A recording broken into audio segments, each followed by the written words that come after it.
Hello दोस्तों, welcome back to my channel mister Novel boy.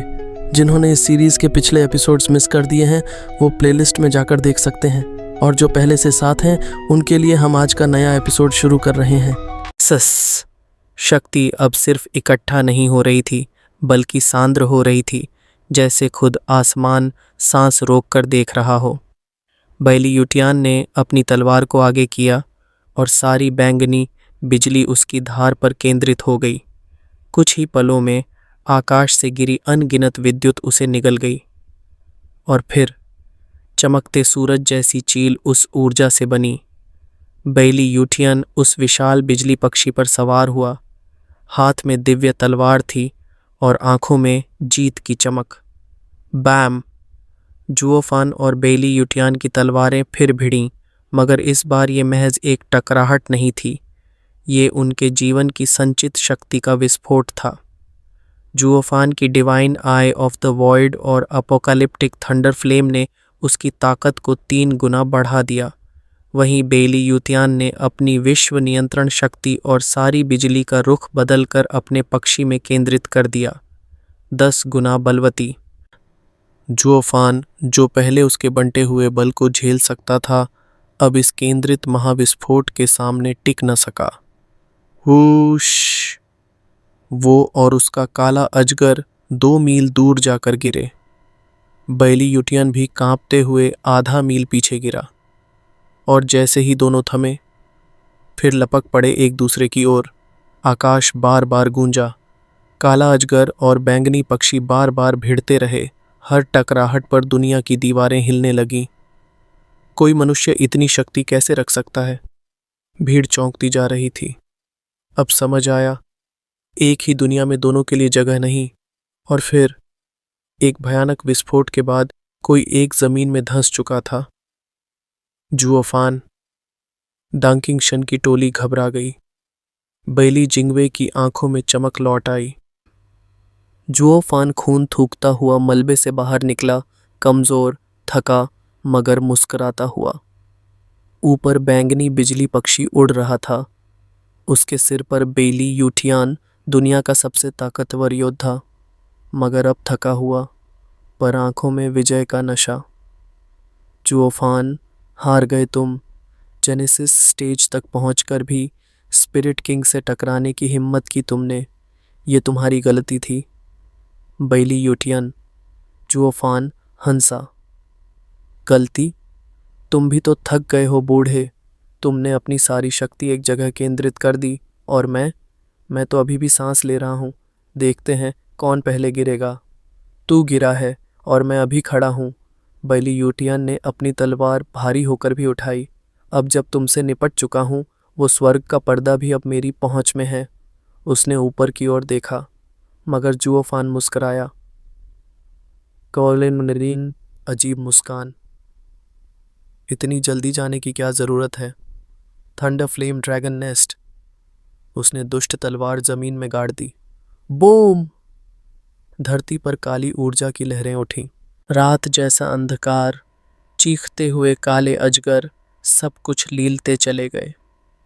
बैली यूटियन का पक्षी अब अंधकार में घिर चुका था। जुओफान हंसा। तुमने पूरी स्पेशल कंट्रोल अपने तक सीमित की। अब सुन लो, मेरे पास डोमेन सोल है और तुमने खाली जगह मुझे दे दी। अब ये मेरा इलाका है। तुम मेरे ड्रैगन नेस्ट में हो। अब भाग के दिखाओ। रोअर! हजारों काले अजगर बिजली पक्षी को चीरने लगे, मगर बैली यूटियन मुस्कुराया। वो गिरते तुच्छ डोमेन मेरा क्या बिगाड़ेगा?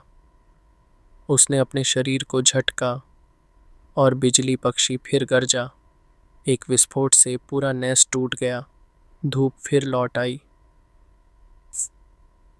मगर तभी एक आकृति उसकी आंखों के सामने चमकी। बैली यूटियन का चेहरा सुन्न हो गया। उसकी आंखें नीचे गईं।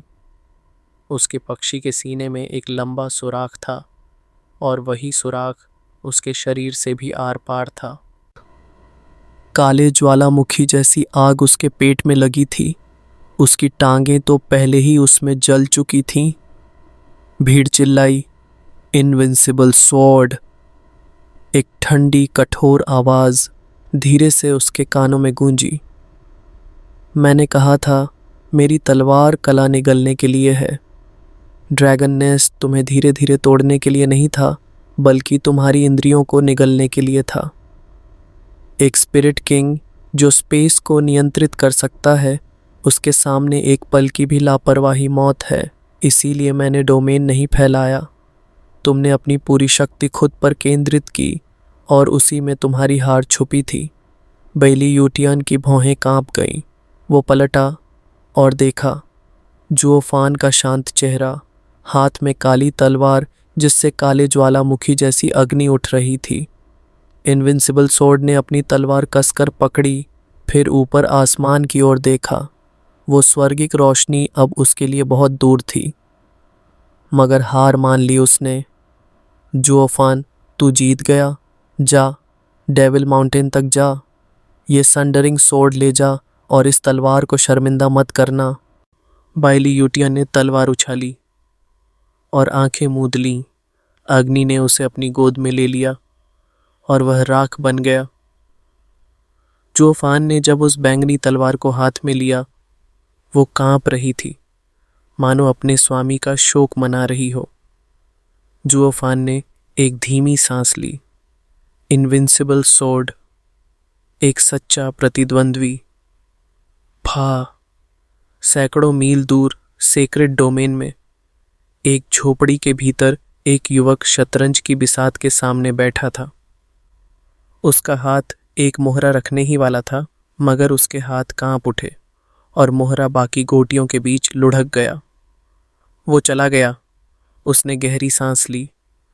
मॉर्टल डोमेन का स्पिरिट किंग अब नहीं रहा। अफसोस, वो तो उस दुनिया की दहलीज पर था जिसका हर कोई सपना देखता है। उसके पीछे एक परछाई खड़ी हुई। इस बार का स्पिरिट किंग कुछ अलग था। उसे बहुत पहले ही आ जाना चाहिए था, लेकिन वो खुद को रोके बैठा था।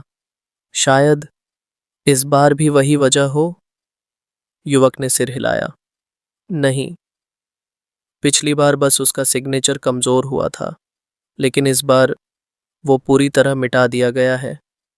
किसी ने उसे मार डाला, वो भी बेल्ले ने तैसी से ठीक पहले। परछाई स्तब्ध हो गई। क्या मॉर्टल डोमेन में 2 स्पिरिट किंग्स थे? नहीं, किसी ने स्टेजेस पार करते हुए उसे मार दिया। Stages jump.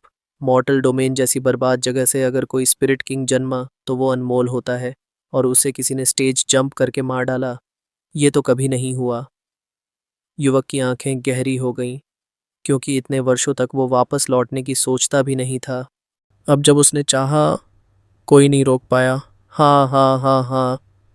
पा एक मोहरा जोर से पटका गया और युवक की हंसी हड्डियां जमा देने वाली थी। अब असली खेल शुरू होगा। पेट्रियार्क। बैली जिंगवे लड़खड़ाते हुए जमीन पर गिर पड़ा। उसके चेहरे पर था पूर्ण विनाश का भाव। तलवार सितारा साम्राज्य के बाकी लोग जैसे किसी बर्फ की चपेट में आ गए हों। शासक तक बेहोश हो गया। साम्राज्य का दिल, उनका देवता, उनका गौरव, पेट्रियार्क इनविंसिबल सोर्ड मर चुका था। नहीं, ये नहीं हो सकता। लोगों की आंखों से भ्रम टूटने लगा जो उन्होंने इस अजेय तलवार के चारों ओर खड़ा किया था। उसके राख उड़ते हुए आकाश में घुल गई और उसकी दिव्य तलवार, जो हजारों वर्षों से उसकी संगिनी थी, अब जुओफान के हाथ में चुपचाप विश्राम कर रही थी। यह सच्चाई अब कोई नकार नहीं सकता था। बाइली जिंगवे ने आंखें बंद कीं और गालों पर आंसू लुढ़कने लगे। सोर्ड किंग्स जमीन पर गिरकर घुटनों के बल रो पड़े। बस शंगवान फेयुन जड़ हो गया। शिट, गलत दाव खेला मैंने। उसने सोचा था कि इनविंसिबल सोर्ड उसके सपनों को पूरा करेगा, मगर वो हराने वाला नहीं, हारने वाला बन गया। उसके दिल में अब विश्वास की जगह नफरत थी। जहाँ कुछ लोग दुख में डूबे थे, वहाँ औरों ने राहत की सांस ली। बैली यूटियन गिर गया और इसके साथ ही बैली वंश का पतन भी शुरू हो गया। वो लोग जो कैद में थे अब उत्सव मना रहे थे। वो राक्षस बेली यूथियन गाया, हा हा हा। जिथर सोड किंग ने आकाश की ओर देखा। नई सुबह अपने आगमन की घोषणा कर रही थी। अंधकार ने तारों को निगल लिया और अब एक नया सवेरा उदित हो रहा है। कभी सोचा भी नहीं था ये सपना पूरा होगा। हा हा हा। लियू मोबाई की आंखों में आंसू थे। 1000 वर्षों की पीड़ा, उसके कबीले की घृणा अब जाकर समाप्त हुई थी। हर कोई अपनी भावनाओं में खोया था, कोई आंसुओं में, कोई मुस्कान में। जुओफान ने सनरिंग सोड हाथ में लिया और उसे अपनी अंगूठी में रख दिया। दुष्ट तलवार कांपी, जैसे कुछ मांग रही हो। जुओफान मुस्कराया, मालूम है, मगर अभी नहीं। तू पछताएगी नहीं। पहले घर लौट चले। दिंग। दुष्ट तलवार एक बार टनकी और उसके शरीर में समा गई। जुओफान नीचे उतरा और सारे प्रतिबंध हटा दिए। 1 घंटे में सभी मुक्त थे। Palace Lord. सबसे पहले वू रंदोंग ने झुककर सिर नवाया। उसकी आंखों में आभार और श्रद्धा छलक रही थी। बाकी डेविल पैलेस के शिष्य भी उसी तरह झुके, मगर उनकी आंखों में एक डर था। जुओफान की आंखों से आंख मिलाने की हिम्मत नहीं थी। जुओफान ने उत्साह की परवाह नहीं की, बस वू रंदोंग से कहा, अब सभी बाधाएं हट चुकी हैं। राजधानी का निर्माण इस महीने में पूरा हो जाना चाहिए। यस सर, वू रंदोंग ने झुककर उत्तर दिया। लिंग युनतियन चारों देशों के बंदियों को लेकर आया और सिर झुकाया। सर जुओ, समय पर आकर जान बचाने के लिए धन्यवाद, वरना हम सब मारे जाते। जुओफान ने सिर हिलाया। मेरे आने का मकसद तुम नहीं थे। ये एक युद्ध था साम्राज्य और मेरे बीच। वो मेरे रास्ते में आया और मैंने उसे हटा दिया, इससे ज्यादा कुछ नहीं। लिंग युनतियन ने गंभीरता से सिर हिलाया। सर जुओ ने हमेशा ही खुद की राह चुनी है, विवादों से ऊपर रहकर। लेकिन आप हमें पहले ही अपनी योजना बता देते तो हम साथ चल पड़ते, इतनी तकलीफ न उठानी पड़ती। जुओफान की आंखें सिकुड़ी। तुम मुझसे सवाल पूछ रहे हो? 100 साल पहले बेली यूटियन को गिराने वाले थे तुम, फिर क्यों रुक गए? लिंग युनतियन के पास कोई जवाब नहीं था। जुओफान ने गहरी बात कही, मुझे तुम पर नहीं, मानव स्वभाव पर भरोसा नहीं है। युद्ध खत्म होते ही तुम्हें मेरे आदेश की जरूरत नहीं रहती। बेली जिंगवे का जासूस एक तरफ, लोग केवल बाहरी खतरे से लड़ने के लिए एकजुट होते हैं, बस।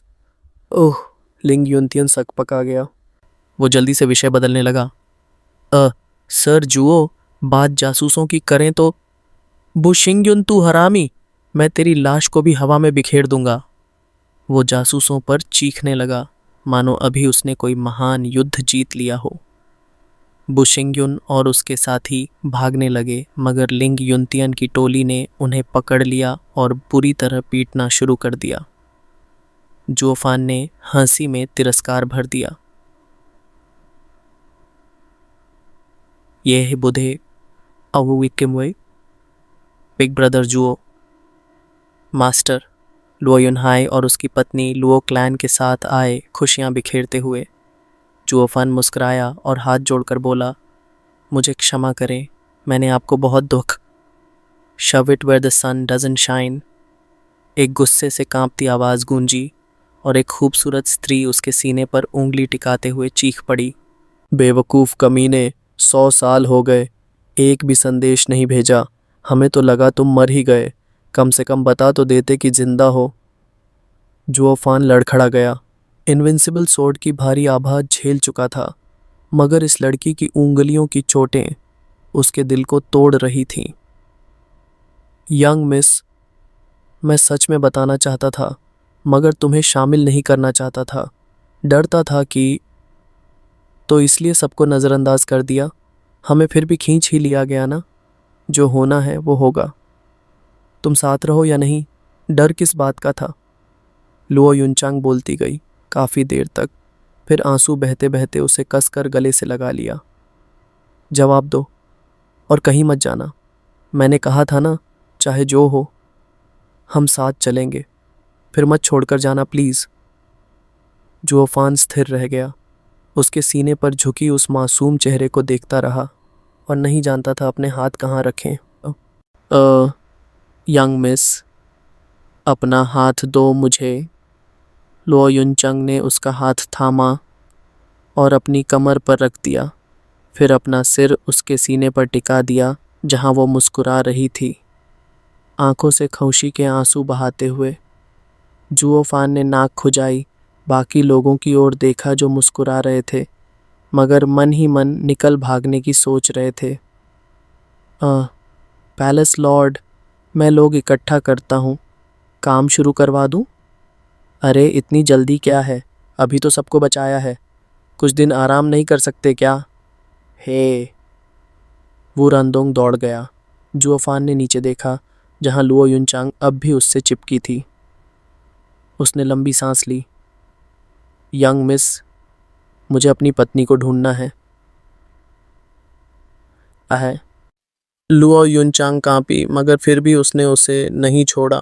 थोड़ी देर बाद बोली, अगर तुम मिस छिंगचेंग के पास जाना चाहते हो तो जाओ, मैं तुम्हें नहीं रोकूंगी, लेकिन तुम मेरे जज्बातों को भी नहीं रोक सकते। यंग मिस, कुछ कहने की ज़रूरत नहीं।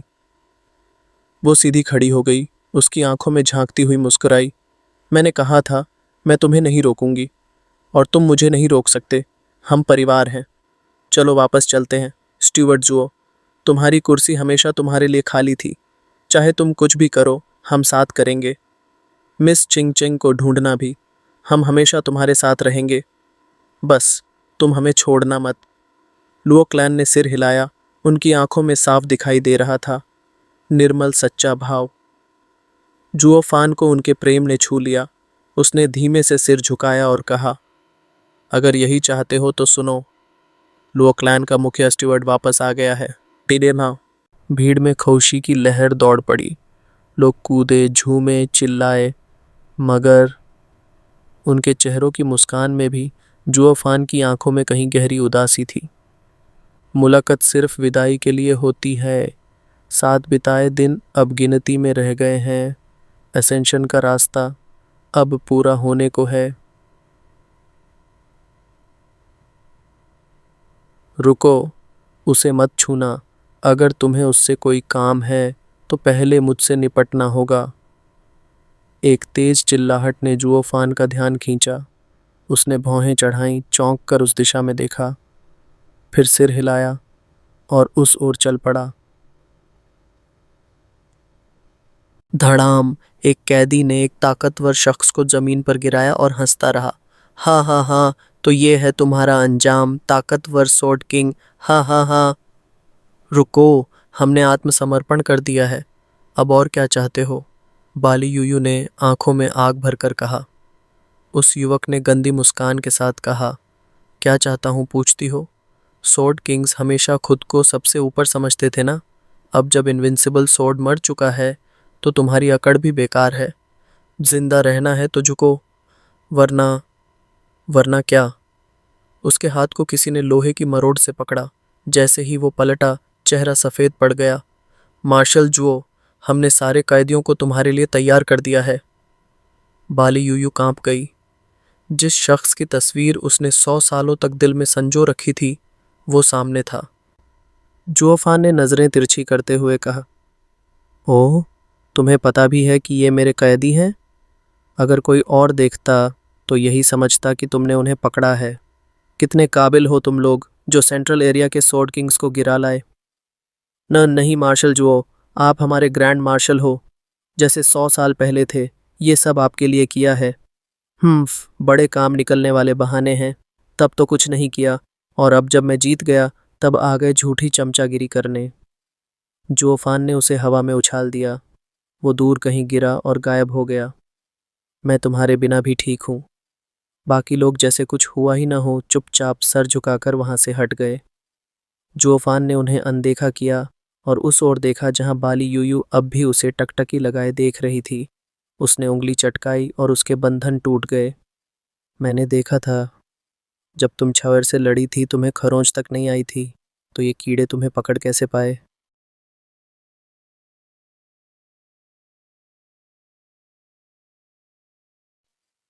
मैंने खुद ही अपनी कल्टीवेशन सील कर दी थी। तुमने? हाँ, तुम जीत गए, हम हार गए। वो घटिया लोग भाई लेई को डर दिखा रहे थे। मैं क्या करती? या तुम ये सोचते थे कि मैं पेट्रियार्क की तरह निडर होकर तुम्हारे सामने मर जाती? बाली यूयू ने तीखी नजर डाली। जुओफान ने सिर हिलाया। उससे मेरी लड़ाई तो 100 सालों की बात थी। एक इज्जतदार द्वंद्व जिसमें नफरत नहीं, सिर्फ लक्ष्य था। रास्ते में मैंने साम्राज्य पर कब्जा किया, सिर्फ अपने मकसद के लिए। अब जब सब मेरा है, मुझे और कुछ नहीं चाहिए। तुम आज़ाद हो। आज़ाद? बाली यूयू चौंकी। हमें यूं ही छोड़ दोगे? अगर हम बदला लें तो? जुओफान हंसा। इतनी ताकत से? मजाक मत उड़ाओ मेरा। अभी नहीं, लेकिन आगे चलकर। आगे भी नहीं। जुओफान ने उसकी बात काटी। मैंने सबको हराया है, अब मुझे किसी से डर नहीं। अगर कोई सच में मुझे हरा दे तो उसका मतलब होगा कि मैं थम गया था, और तब मैं मरने लायक हूँ। एक असली मर्द को किसी चुनौती से डर नहीं होना चाहिए, और मैं खुद भी एक चैलेंजर हूँ।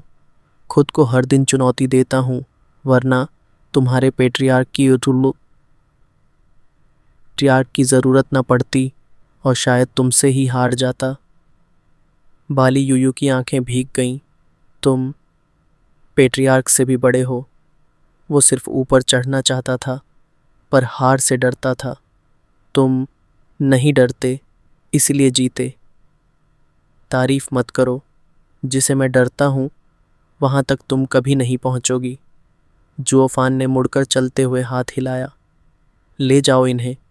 कभी साथ लड़े थे, ये उसी का इनाम है। बाली यूयू ने एक आखिरी बार उसे देखा, फिर सबके बंधन खुलवाए। तभी ठाठ, आकाश कांप उठा। कोई जुओफान की ओर बिजली बनकर लपका। जुओफान, अब क्या मुसीबत है? हुश! जुओफान ने उसकी गर्दन पकड़ ली। बाइली जिंगटियन, इनविंसिबल स्वॉर्ड का बदला, है ना? मैंने कहा था तुम लोग मुझसे लड़ने लायक नहीं हो, लेकिन तुमने चुनौती दी है, तो जवाब भी वैसा ही दूंगा। जुओफान की पकड़ और कस गई। मैं उस नफरत को समझता हूँ और बर्दाश्त कर सकता हूँ, मगर जब कोई हाथ उठाता है तो उसे अंजाम भुगतना पड़ता है। रुको! बैली यूले दौड़ पड़ा। जुओफान सर, क्राउन प्रिंस को छोड़ दो। अगर मारना ही है तो मुझे मारो। जुओफान की आंखें सिकुड़ गईं। बैली यूले, 100 साल पहले हम एक दूसरे के करीब थे।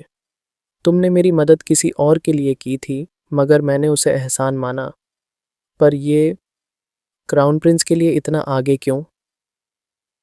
वो 100 साल पहले की बात है। उसने आज तक किसी को नहीं बताया कि मैंने तुम्हें छोड़ दिया था। एक शब्द भी नहीं बोला, 100 साल तक। यही बात मुझे दोस्ती की एहसास दिलाती है। जुओफान मुस्कुराया। देखा, उसने ये सब तुम्हारे लिए नहीं किया। उसे फायदा था, और तुमने उसे अपना दोस्त मान लिया। बेली जिंगतियन बोला, तुम जो समझो, एक राजा को राज करना सीखना पड़ता है। एहसान फेवर की दुनिया नहीं होती वहाँ, बस सौदे होते हैं।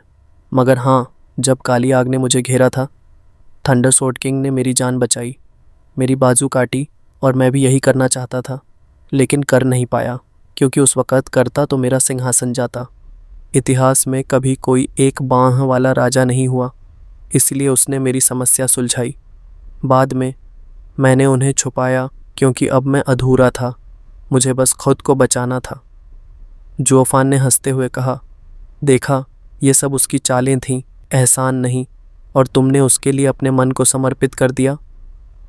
बैली यूले की आंखें कांपीं, मगर बोला, फिर भी उसने राज रखा, और मैं उसे दोस्त मानता हूँ।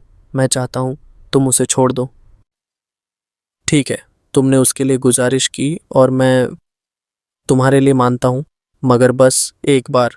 अगली बार अगर कोई मेरी ओर बढ़े तो ताकत लेकर आना। जुओफान ने उसे छोड़ा और चलते हुए बोला, 1 महीने बाद मैं इस दुनिया को छोड़ दूंगा। वहां जा रहा हूं जहां पेट्रियार्क जाने का सपना देखता था। जिसे आना है आए, मुझे मैन पावर की कमी है। हाँ हाँ हाँ। बाइली जिंगटियान आंखें सिकोड़ते हुए बोला। ये क्या चाल है उसकी? पेट्रियार्क को मारकर अब हमें साथ लाना चाहता है? ऐसे नहीं चलेगा। बाली यूयू बोली। तय करना मुश्किल है, मगर मैं जानती हूँ पेट्रियार्क और जुओफान के बीच जो युद्ध था वो सम्मान से भरा था। आखिरी समय में पेट्रियार्क के दिल में नफरत नहीं थी। एक कल्टीवेटर के लिए चुनौती और सम्मान ही सबसे ऊपर होते हैं। क्राउन प्रिंस, जब तक तुम्हारे दिल में सिर्फ नफरत है तुम कभी नहीं जीत सकते। देखो खुद को, 100 साल बीत गए, फिर भी तुम ये लिन और उयांग चंगचिंग जैसे लोगों से हारते हो जिन्हें तुम पहले हरा चुके थे। एक बाजू से कोई फर्क नहीं पड़ता। सोचो, तुमने इस सदी में किया ही क्या है? बेली जिंगतियान के मन में सिर्फ एक ही बात गूंज रही थी, नफरत। उसे अपनी बाजू, अपनी हार, अपनी बेइज्जती का गुस्सा ही याद रहा था। इतना कि सनरिंग सोर्ड आर्ट भी खत्म होने को थी। उसने लंबी सांस ली और आंखें बंद कर ली। अगर उसे हराना है तो पहले खुद को जीतना होगा। बाली यूयू ने एक नज़र डाली और होठों पर एक शरारती सी मुस्कान फैल गई। तो चलो, सब चलें उस दुनिया की ओर जहां ताकतवर ही टिकता है, जहां जाने की ख्वाहिश पैट्रियार्क की थी। कम से कम उनकी आत्मा को तो चैन मिलेगा, है ना? वह हंसी, हल्की, मगर उसकी आंखों में कुछ और ही चुप्पी हुई थी। तुम बस उस लड़के के पास रहना चाहती हो। बाइली यूलेई की आंखें भड़क उठीं। उसने गुस्से से देखा, फिर सिर झटक दिया। एक लंबी सांस लेकर जैसे खुद को रोक लिया हो। कहीं और, वहीं दूसरी तरफ, जहां हलचल अब थमने लगी थी, बाइली जिंगशी और बाइली जिंगवेई को जोर से धकेला गया। कुछ लोग चीख चीख कर गालियां दे रहे थे और जासूस बू शिंग्युन समेत बाकी सब मार खा खा कर नीले काले पड़ चुके थे। लुओ युनहाई की भौहें कांपीं। वो अब भी प्रधानमंत्री और सम्राट हैं, चाहे बंदी ही सही, लेकिन इतनी बेइज्जती क्यों? जीतने वाला ही तय करता है, और वो हार गए। जुओ फैन का ठंडा सा स्वर पीछे से आया। लेकिन अगर जीतने वाला मैं हूं, तो ये चारों रेल्म्स के लोग जो खुद ही बंदी बने थे, अब खुद को मालिक क्यों समझने लगे? उसके लहजे में कटाक्ष भी था और थकान भी। लुओ युनहाई ने हाथ जोड़ लिए। बड़े भाई जुओ, बाइली जिंगवेई कितना भी नीच हो, उसने कभी हमारी गरिमा नहीं रौंदी। मैं चाहता हूं कि हमें उसे संभालने दिया जाए। हाँ, जुओ फैन ने सिर झुकाया। मैं हमेशा वही लौटाता हूं जो मुझे मिला। अगर उसे मारना हो तो मार दूंगा, मगर उसे नीचा दिखाकर नहीं। तुम कबीले के मुखिया हो, जैसा ठीक लगे करो। जुओ फैन ने सिर हिलाया। लुओ युनहाई की आंखों में चमक आई। वो भीड़ की तरफ तेजी से बढ़ा। जुओ फैन ने एक लंबी सांस ली और मुस्कुराया। देखा, ये मेरी आखिरी सीख थी। भलाई और बुराई, राइचस और डिमोनिक। अब बताओ, इसमें सही कौन है और गलत कौन? फिर उसने अपनी निगाहें घुमाई। मिस मुरोंग। एक खामोशी, जैसे जमीन ने एक पल को सांस रोक ली हो। थंडर की गूंज बीत चुकी थी, मगर उसकी गूंज अब भी लोगों के सीने में बजी जा रही थी।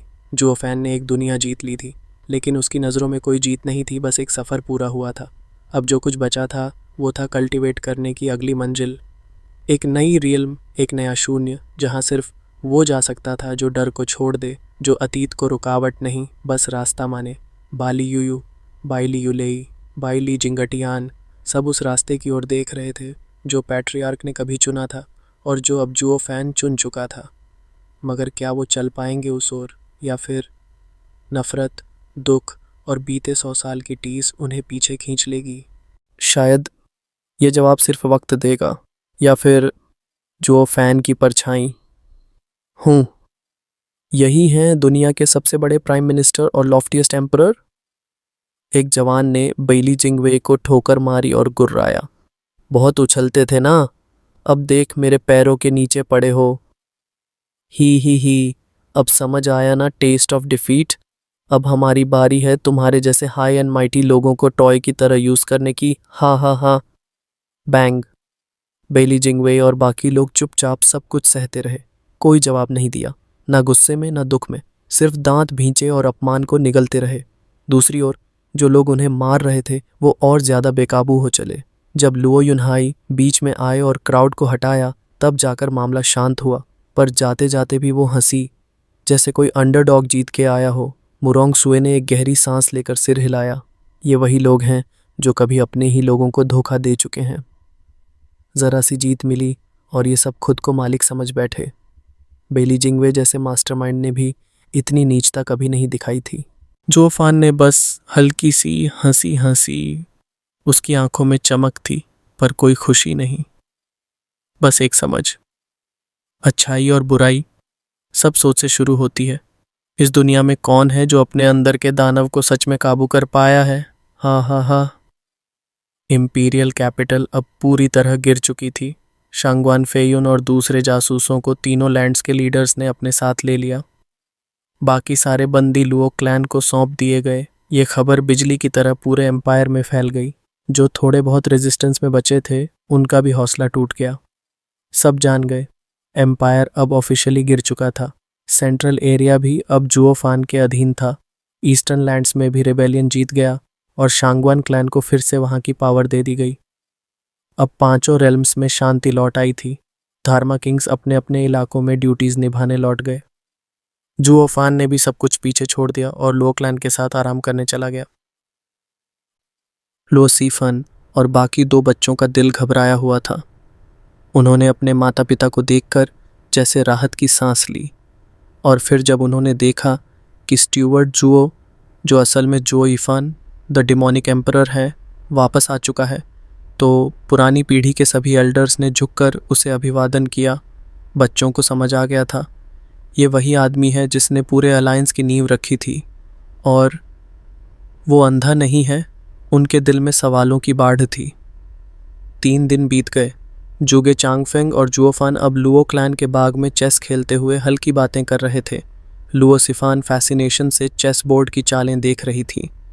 जुगे चांगफेंग ने अचानक माथा ठोंकते हुए कहा, अगर मैं ये चाल चला तो अपना ही नुकसान कर बैठूंगा। स्टीवर्ट जुओ तो फिर भी हाथ भी नहीं हिलाएगा। लुओ सिफान ने होंठ फुलाते हुए कहा, ग्रैंडपा जुगे, आपने तो 10 बार हार मान ली, पर सुना था आप वेस्टर्न लैंड्स के बेस्ट चेस प्लेयर थे। जुगे चांगफेंग हंसा। तब की बात है जब स्टीवर्ट जुओ अराउंड नहीं था। मुझे एक बार 100 साल पहले भी इसी ने हराया था। हा हा हा। जुओ फान भी हंस पड़ा। प्राइम मिनिस्टर जुगे, अभी भी पुराने हार की टीस हो रही है क्या? बिग ब्रदर जुओ, मास्टर लुओ युनहाई और उसकी पत्नी दौड़ते हुए आए। जुगे चांगफेंग और लुओ सिफान भी उठकर उन्हें अभिवादन देने लगे। जुओ फान ने चेस पीसेस समेटते हुए पूछा, क्लैन हेड, इतनी सुबह क्या बात है? लुओ युनहाई मुस्कुराया। बिग ब्रदर जुओ, खबर मिली है कि वेस्टर्न लैंड्स के बहुत सारे पुराने दोस्त मिलने आए हैं, यहाँ तक कि एग्जॉल्टेड भी। Exalted double dragons? लुओ सिफान की आंखें चमक उठीं। जुगे चांगफेंग ने हंसते हुए कहा, अब स्टीवर्ट जुओ ने इनविंसिबल सोर्ड को हराया है, और वो भी सबसे सामने। वो अब पूरे 5 लैंड्स के सबसे बड़े कल्टीवेटर माने जा रहे हैं। अब एग्जॉल्टेड भी खुद चलकर आ रहे हैं। लुओ क्लैन अब बेली क्लैन से भी ऊपर है। लुओ सिफान ने जुओ फान की ओर एडमिरेशन से देखा। अंकल जुओ इतने ज़बरदस्त हैं। जुओ फान खड़ा हुआ। चलो, पुराने रिश्तों की कदर करनी चाहिए, मिल ही लेते हैं, आगे मौका शायद न मिले। रुको, जुओ फान ने पलट कर देखा। श्वांगर? उसने मुस्कुराकर पूछा, इतने दिन हो गए लुओ क्लैन में आए, पर तू मिली क्यों नहीं अब तक? युन श्वांग धीरे से मुस्कुराई, उसके पास आई और उसका हाथ थामा। चलो मेरे साथ। कहाँ? मेरे पेट्रियार्क तुमसे मिलना चाहते हैं। जुओ फान का चेहरा थोड़ा गंभीर हो गया। तुम्हारा पेट्रियार्क? हाँ। युन श्वांग की आंखें चमकीं। युन क्लैन का पेट्रियार्क, सॉवरेन युन, 10 एंशिएंट सॉवरेन्स में से एक, तुमसे, डिमोनिक एम्परर जुओ इफान से मिलना चाहता है। जुओ फान का चेहरा एकदम सख्त हो गया। सॉवरेन युन, ये मॉर्टल डोमेन में था। 10 दिन बाद एक घना जंगल। एक आदमी और एक औरत झाड़ियों में से होते हुए एक टूटे फूटे एंशियंट रूइन तक पहुँचे। हर पत्थर पर काई, हर कोना जंगल से ढका था। जुओफान ने इधर उधर देखा। ये युन क्लैन का एंसेस्ट्रल होम है। युनशुआंग ने सिर हिलाया। बहुत पहले हमारा क्लैन यहाँ से चला गया था। सब बर्बाद हो गया। अगर वो 5 लैंड्स की वॉर इतनी नहीं फैली होती तो मैं शायद कभी यहाँ न लौटती। अब मैं यहीं रह रही हूँ, अपने पेट्रियार्क की गाइडेंस में कल्टीवेट कर रही हूँ। युनशुआंग ने कुछ संकेत किया और ज़मीन पर बिखरे पत्थर एकदम से हिलने लगे। हवा में शिमर फैला। चलो, वो मुस्कुराई और जुओफान का हाथ पकड़कर उसे उस शिमरिंग एयर में खींच लाई। अगली ही पल अंधेरा। जुओफान और युनशुआंग अब किसी केव में नहीं थे। वो हवा में तैर रहे थे। कोई ज़मीन नहीं, कोई दीवार नहीं, बस चारों ओर असीमित सितारे और रहस्यमयी एनर्जी। बूम! एक 300 मीटर ऊंचे वृद्ध का इमेज सामने आया। उसका पूरा शरीर सफ़ेद ऑरा से चमक रहा था, जैसे किसी पुराने तारे ने खुद को जागृत कर लिया हो। Welcome to my star space demonic emperor जुओइफान। जुओफान का दिल एकदम से कांप गया। उसने घुटनों तक झुककर अभिवादन किया। सीनियर को मेरा प्रणाम। युनशुआंग ने भी सिर झुकाया। पेट्रियार्क को प्रणाम। प्रणाम की जरूरत नहीं, वृद्ध की गूंजती हुई आवाज आई। मैं सिर्फ एक ट्रेस हूं। सॉवरेन युन की आंखों में सितारों जैसी चमक थी, पर चेहरा सख्त और गंभीर। डिमोनिक एम्परर जुओइफान, क्या तुम जानते हो मैंने तुम्हें यहाँ क्यों बुलाया? जुओफान अब भी झुका हुआ था। उसने नजर नहीं उठाई। आवाज शांत थी। मुझे नहीं पता सीनियर, कृपया मार्गदर्शन दें। सॉवरेन युन की आवाज थंडर की तरह गूंज उठी। क्योंकि तुमने कुछ खो दिया है, और वो चीज अगर तुम्हारे पास नहीं रही तो तुम मर जाओगे। जुओफान की सांस थम गई, पर सॉवरेन युन यहीं नहीं रुके। उनकी आंखों में अब ब्रह्मांड जैसा भार था। तुम्हारी मौत कोई बड़ी बात नहीं। मसला ये है कि तुम्हारी मौत पूरे संसार को अपने साथ खींच ले जाएगी। हर जीव, हर आत्मा दुख में डूब जाएगी। इसीलिए तुम्हें वो चीज़ फिर से पाना ही होगा। क्या समझे? जुओफान ने कुछ पल चुप रहकर सोचा, फिर बोला, सीनियर, मैं क्या खोज रहा हूँ? सॉवरेन युन की आवाज़ अब तलवार सी तेज हो गई। तुम्हें खुद अच्छे से पता है, वो गरजे। तुम हमेशा फेट के बाहर चलते रहे, इसलिए मैं तुम्हारा भविष्य कभी नहीं देख पाया। लेकिन फिर भी तुम्हारा अतीत मैं देख सकता था। पर इन सालों में तुम मुझसे पूरी तरह छिप गए थे। जानते हो क्यों? क्योंकि तुम्हारे पास कुछ था, एक चीज़ जिसने तुम्हें इतनी चालाकी दी, इतनी चालें दी कि तुम फेट से भी आगे निकल गए। जानते हो वो क्या था?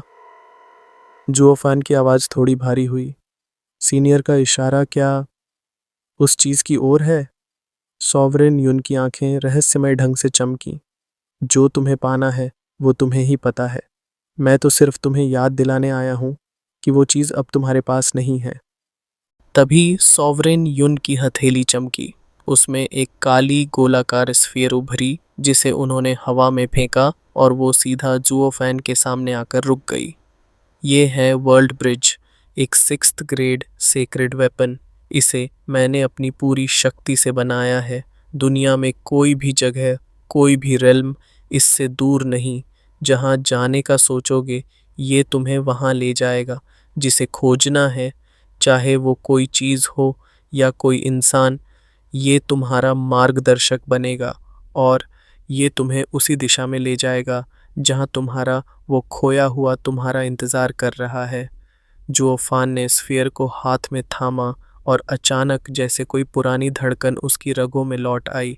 उसके मन में गूंजा, मुझे वापस पाना है, खुद को या उससे भी कुछ ज़्यादा।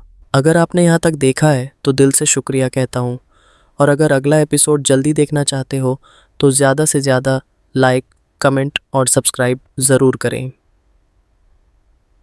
बी विधि।